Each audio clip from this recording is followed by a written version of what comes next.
1,000 naira is sold in the bush for 20,000 naira. So this is a worrisome trend that corridor has been left in the hands of these individuals. And again, we must also raise the very pertinent concern that diplomacy and foreign affairs or foreign policy is failing along that corridor, because we're seeing the exit of not one, not two, but 4 states that are very crucial in the Sahel out of ECOWAS.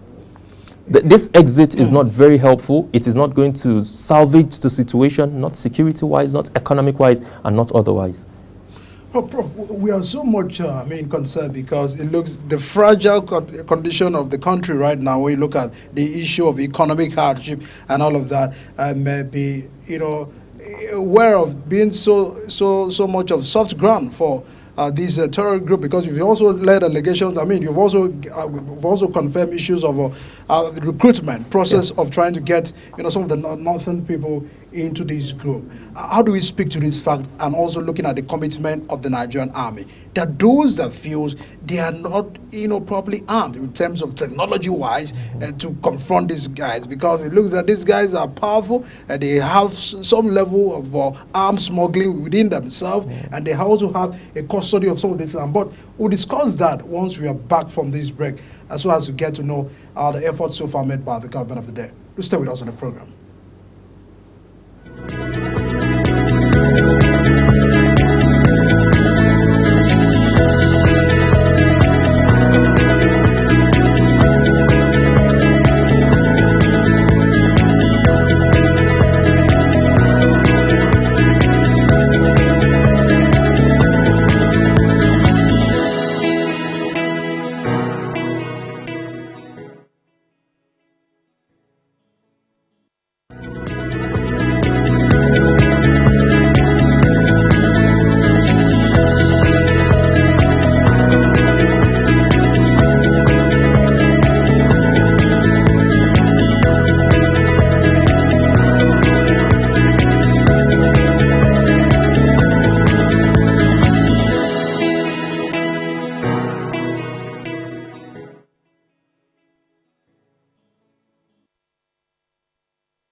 For an insightful idea that takes the center stage and the conversation that gets beyond the headlines, to explore the lasting impact of political decisions, Big Talk got you covered.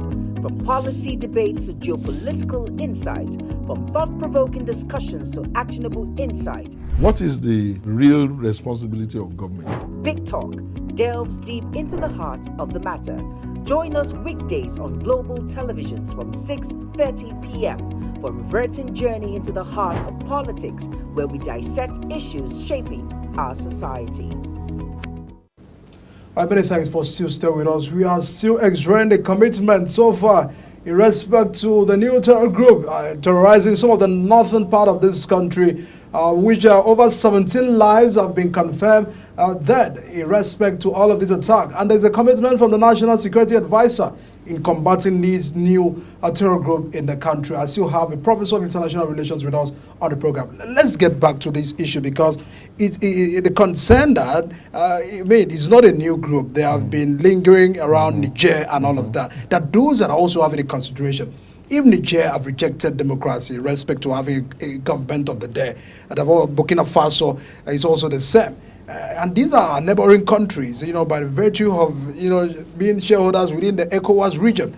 And now that we are having all of this concern, recall during the during NBAD governance protests, we saw issues of Russian flag, being hosted in some of the states. That those that were lingering all of this, that some foreign interventions are coming in to all of these fights. Do we also see from that angle? Because when you look at the capacity of how they are having these arms, where they are smuggling this arm from, where they are getting it from, who is financing all of this group, to attacking all of these countries. You see, it looks that they are prone to these areas. Well, there'll be a lot of but and ifs, because obviously we'll have to speak within the realm of speculation when it comes to those financing these groups, where they get their arms from, etc., etc. So it's questionable. But of course, but the one thing that an analysis or an interrogation of this issue can do is that it can point you to a certain direction.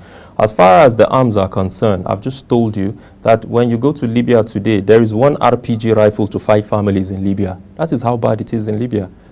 as a result of the fall of that regime. So we're seeing an exodus, a mass exodus, right? An outpour of cache of weapons from a particular region that has found its way into the West African region, for example, if you like. So that is one angle that we must find the way. This proliferation of arms we talk about is not something that the manufacturers actually take and pour into an economy. As much as we want to blame some of these things on the military-industrial complexes and external interferences, the reality is that we must look within and look at the internal contradictions that exist. This is not to dispute the fact that there could be external interferences. As far as the hoisting the flag of Russia is concerned, I'm sure investigation is still ongoing regarding that. But the truth of the matter is there is no conflict situation anywhere, for that matter, all over the world, where you do not have an iota, an element, an inkling of an external interference or an external hand playing out around there. Of course, you talked about the case of the military junta in Mali, Niger, etc., etc. But and then, of course, what corroborates that is the fact that we also saw that the government of Mali, for example, had a bromance at some point with the Russians, even though it wasn't the Russian government per se, quote and unquote, but Wagner was an essential part of the mercenary as far as the military arm of the Russian Federation is concerned. So we could have said, or it could be said, and rightly so, hypothetically though, that the Russians had some kind of influence with what is happening around here. But what global power doesn't try to influence Nigeria and what we see going on around? They all do. Why does the United States have or is trying to have its biggest embassy in Africa in Nigeria? Why is that the case? You know, so when you look at these issues, you interrogate, you come to find that there are certain underpinnings that are driving a lot of these things. This is the reality on ground. So with the terror groups, as far as the terror groups are concerned, I told you earlier, and this is the fact on the ground, that terrorism has taken an international dimension. And this is the reason why we need to nip this in the bud as quickly as possible.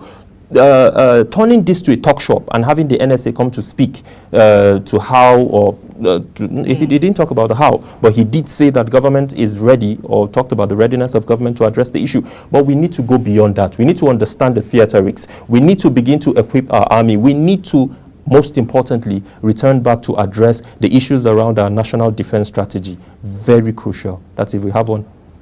So does it look that, I mean, because there are those that are having a concern, how did they get into the country? How were they able to infiltrate? These guys are not in the country. They are operating within the boundaries of these countries. And that's why I talked about the Sahel. But beyond that, again, to answer your question very quickly, have you seen the porousness of your borders lately?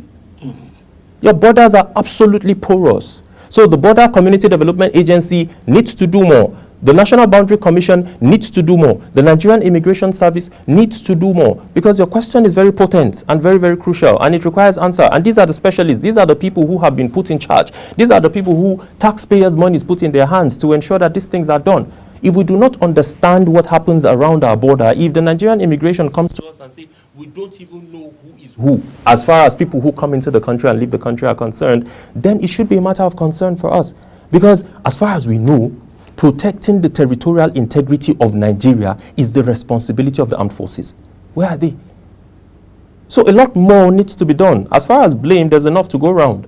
You know, so it's very important that we try to interrogate these issues as objectively as possible. These guys did not come out of the blue. They came out of the region.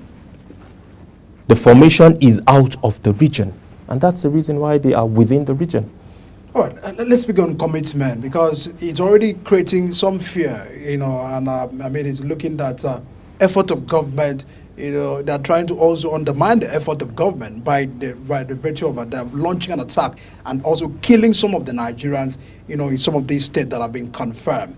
What are the civic, you know, cooperation of Nigerians in respect to this? What do we begin to do? Because there are those that are having a concern that the issue of security is local.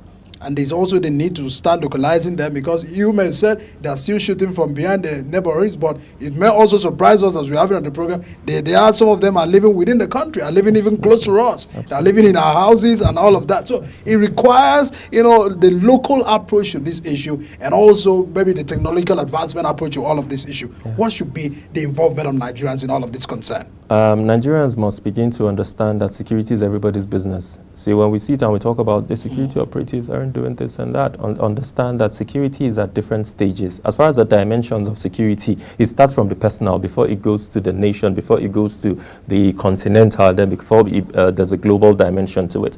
So we must understand that taking personal security seriously is very crucial. And what do we mean by that? Ensure that wherever there are issues, as they would say in the popular parlance, see something, say something, right? We have heard a lot of reports, disturbing reports that have been put out by even security operatives and people in government, how there have been connivance by the locals, how some chiefs and so on and so forth have been involved, and so it becomes even more worrisome, where you find that people who are saddled with the responsibility of overseeing their people who have been given the trusteeship of leading their people who have been saddled with, being burdened with the trust of leadership, of guardianship, are involved in one way or another because you want to undermine certain political leanings, or because you do not, for whatever frivolous reason, you endanger the lives of people. It shouldn't be taken lightly. I would want to urge that beyond just Nigerians opening their eyes and ensuring that they also give information, and the information has to be timely, because when you give information that isn't timely, what is a security operative going to do with that? So it's important that that becomes the case. We need to begin to, like you rightly said yourself, find a way to localize all of these agents, because this is where you get the information from. And there's a whole lot of rivalry, a whole lot of contestation between and amongst the security operatives is not very healthy.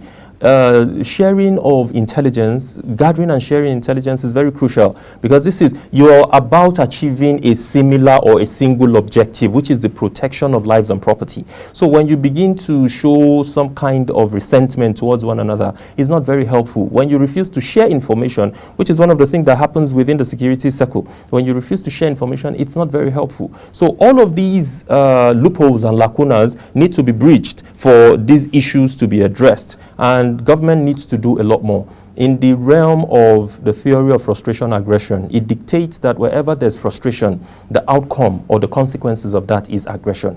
Naturally, you see, the truth of the matter is, when we talk about these security issues, we tend to overlook the major dimensions that drive security. Issues of human security, issues of economic security, all of these are issues that need to be given adequate attention, because the truth of the matter is this, that there's a widening gap in income distribution, wealth distribution and income inequality amongst our people. Until government prioritizes giving the people the needed economic environment, we might find this sort of things not going anywhere. The commitment of the security agencies have also maintained. Yeah, we must also commend the security operatives for the bits that they are doing. They're doing so well. So thank you so much to our servicemen. And of course, the heart still goes out to the late Chief of Army Staff. Absolutely. God rest his soul. Thanks so much, Professor Mokhtar Imam is a professor of international relations. Thanks so much for sharing your thoughts on the program. Thank you for this having evening me. on Big Talk. All right, everyone. We'll now turn our attention to the issues concerning about how under President Tinubu's issues of corruption, the management, the efforts in combating some of these crime rates, so as to serve this country. It looks that we must serve the resources, and there's a commitment. There should be a need, voluntarily by everyone, be it leaders, politicians at all levels, at all strata, to understand that there's a need to make a commitment in serving Nigeria out of the situation we are. If we have loopholes of corruption, it's still a problem. Let's discuss that after the break. Stay with us.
All right, a lot of commitment in respect to managing the situations in the country, fighting corruption under President Tinubu. How far and how well? Joining us is the National Secretary of ASC, Ina Kopi Ago. And of course, we'll be explaining all of this commitment, knowing fully well how we must begin to be committed in respect to serving Nigeria future and also the resources that God have blessed Nigeria with. Other than taking it away, can we begin to also invest in this country, Nigeria? Thanks so much for joining us on the program, comrade. Thank you very much. A lot of concern. It's been a while. Yeah. How is the government and the economy situation faring? We're still going to be considered. I think we would want to be seen, and that is what we are. A bone sat horizontally in the neck of this government. We're not going away.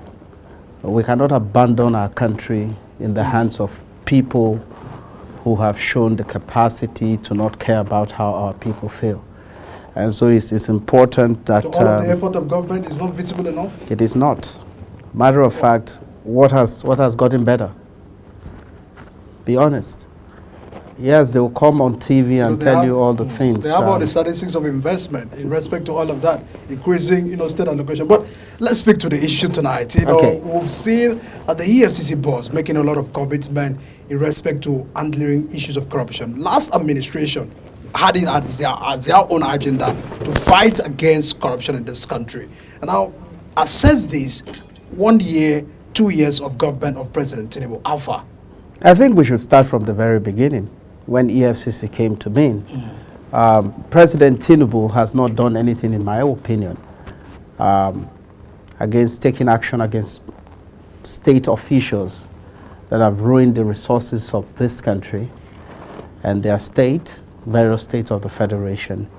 I mean, the situation we have today,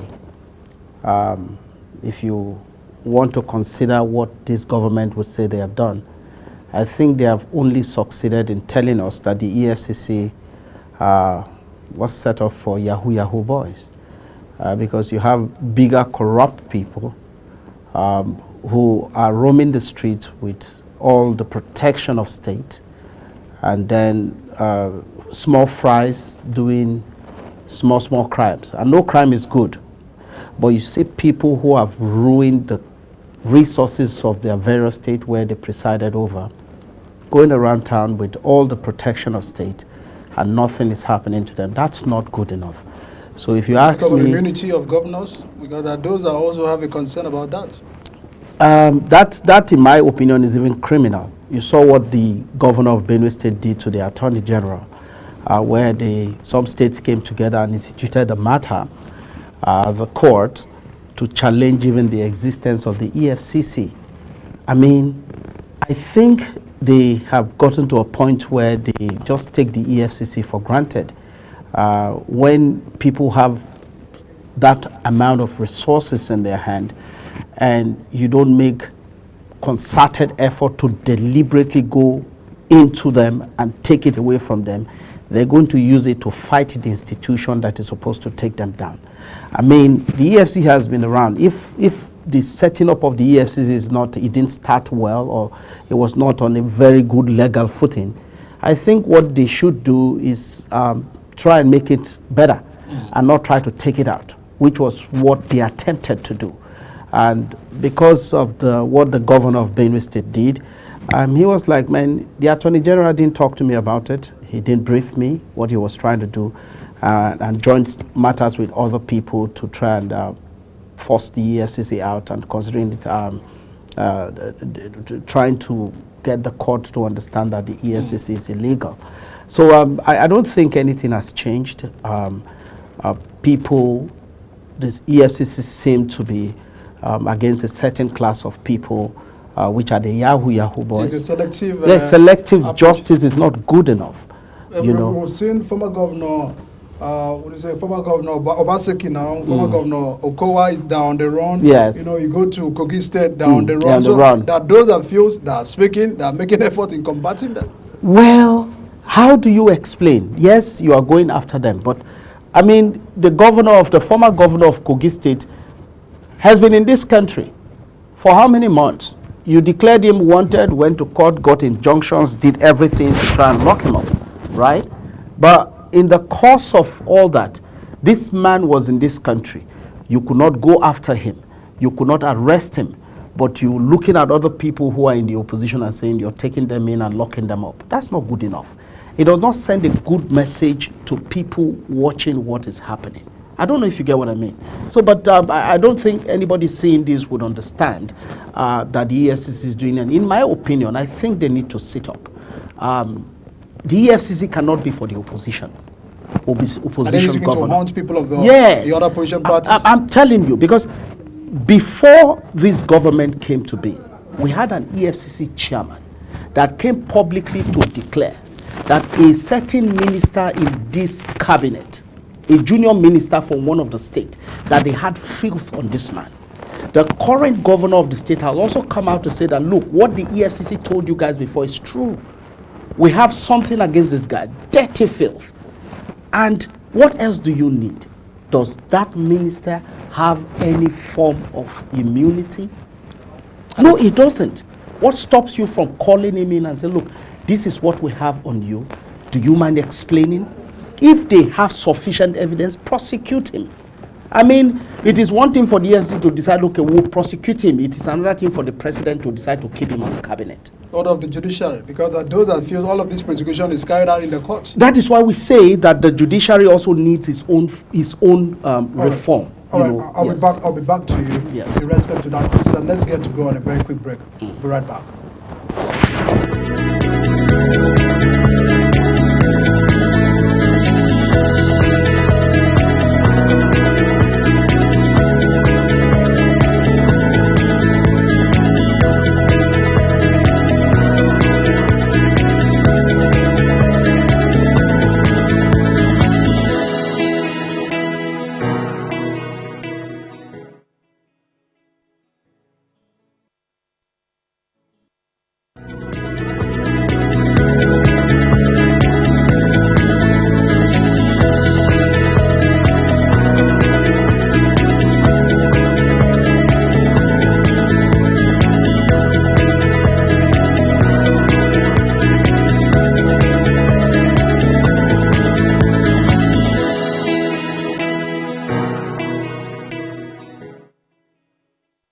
Well, we are still tracking the efforts of the EFCC under President Tinubu in respect to managing crime rates and corruption in the country, because there are those that are having a concern the burden of impartiality in discharge of responsibility and how we can crash down corruption in this country. Comrade, there are also those that are having a feeling that we are only running after stopping corruption. I mean, we are not checkmating how we can stop corruption. We are only running after corruption. The deeds have already been committed. Yes. Is that the situation? Yes, that's what's going on. But what's the problem? See, I won't mention agencies here. Foreign, what do you call them? Development agencies operating in this country. We have maintained from our party level that you should digitize the processes of procurement. Largely, if you see government able to steal money, except under the Buhari administration where we had information where people just went to the central bank and they were given cash and they walked out. The other way they steal this money, how they are able to take it without any challenge at all, is through the procurement process. If you digitize this process to the point where it is transparent enough, you can see the digital footprint in the processes of approval, then you're able to tell that, oh, something happened here, some monies were diverted, or some over packaging, over what do you call that in again, over padding happened in the process. We need to get to a point where you prevent it, since it is looking like going after the corrupt people is now a problem. Because it looks to me like every time they take this money out, we're not able to get it back. Yes, the EFCC continues to do its best, but we think that that best is not good enough. We need to go once of what, if the president came in under President Buhari that they're going to fight corruption. Corruption does not just mean going after people. It is also, like you said, preventing it from happening in the first place. And one of the easiest way to do it is to digitize the procurement process. And our laws have to mean something. Just before we went on the break, you talked about the judiciary. Judiciary is, I think it looks to me like one of the problems of this country. Because the EFCC, over the years, sometimes they take someone to court, you would think something will come out. The Chief Justice of Nigeria is saying that it's just a few X that are giving the judiciary a bad name. What are they still doing there? If you know the few X, all of the court, purge it. All of judges. No, Mike, purge it. Otherwise, don't talk. I mean, Nigerians are going through a lot, and it's not because of lack of resources. Let us get this clear. The resources are there, but certain people have cornered these resources, a few individuals. Now, if every time you take them to court, the court frees them, and if you know, if she has said that only a few bad eggs, it will seem to me like she knows them. Probably it's just having an imagination. No. You can't be holding such an office and make such a statement. If you identify a few bad eggs in the judicial system that are giving the judiciary a bad name, what are they still doing there? Can't you self-purge them? Are they always waiting for somebody to come from outside, which is almost impossible to do? If you identify a few people, even if it's within the highest ranks of the judiciary, go after them. Because and the moment you do that, every other person will sit up. Even the judiciary, they can go after these judges and take them down and put them in jail. Are the jails meant only for normal citizens, common citizens like us? No. Nobody should be too big enough. We've seen it in this country where people with all the corruption against them have gone on to hold high offices in this country. This won't happen somewhere else. All right. We were trying to look at, because as we have enlightened on the program, there is a need to prevent, because we look at, we've just granted local government autonomy to the local government, that those that are having that is another increase of another 734 cases for the EFCC. EFCC seems to have so many files. The court has to, the courtroom, is filed with allegations, files with accusations and all of this. Does it look that our political office are too juicy, that people goes into office to serve in respect, for, getting funds for themselves? Yes, absolutely. That's what it is. But it's meant for service. That is everywhere in the world. Political office is supposed to be service, a platform to serve the people. But the challenge we have in this country are people who would take their personal, mark that word, personal interest and try to mask it as national interest or the state's interest. And it shouldn't be so. We have to get to a point where you talked about local government autonomy. How autonomous are the local government even with this? Have you not heard? As soon as the Supreme Court gave some explanation as to autonomy of the local government, you saw what the governor started doing. They began to immediately, we in the political space saw how there were deluges. Some elections happened in this country into local government position that some parties do not even know about.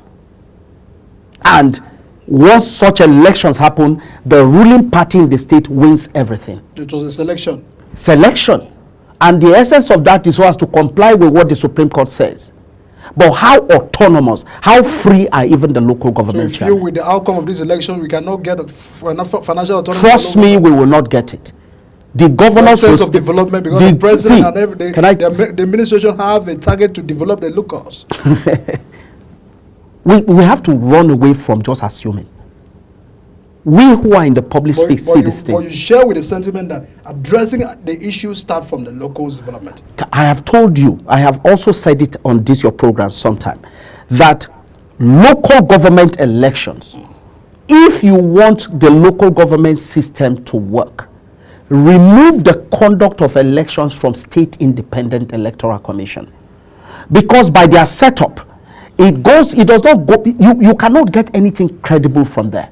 We have it in one of the states in the South where even before the election held, the governor had said that all the chairmen will be men and the women will be their assistant. That means even before elections, you already determined You already determined that the person who is going to win is going to be a woman or a man. In an election where you could have up to 18 parties participating, you have determined ahead of time who will win. All right. Just before we wrap up, because of the time is no longer on our Yeah. side, the commitment, what should be the effort so far in respect to managing this? Because, as we said, our resources must be protected. Yes. We are a blessed nation, but it must be protected for the future of this country. The EFCC Just in chairman, seconds, please. the EFCC chairman is a born-again Christian. At least we've been told that. He has to discharge this responsibility without being partial. If you have people who are close to the president who need to be prosecuted, go after them. In the National Assembly, go after them. You have told us, your former chairman told us that you have cases against these people, go after them. Spare nobody. If it makes the president uncomfortable, then let us forget about this thing and face Yahoo boys. And allow those, if you finish from government, they just baptize you and say, go away with your money. All right, National Secretary of African Action Congress in our copy of Go. Thanks so much. I understand it was very brief, but we'll always have this conversation at a larger time so that we can get the Nigeria of our dream working for us. Thanks so much for joining us on the program tonight. Thank you. Thank you. All right, everyone, that's the size of our show tonight. A lot of concerns and development. Tomorrow, we'll be looking at the on-door off-cycle election, the projection already, and the concern on how all of the preparations of INEC and the possible outcome of Saturday's poll will look like. You stay with us on the program tomorrow. We'll be right back.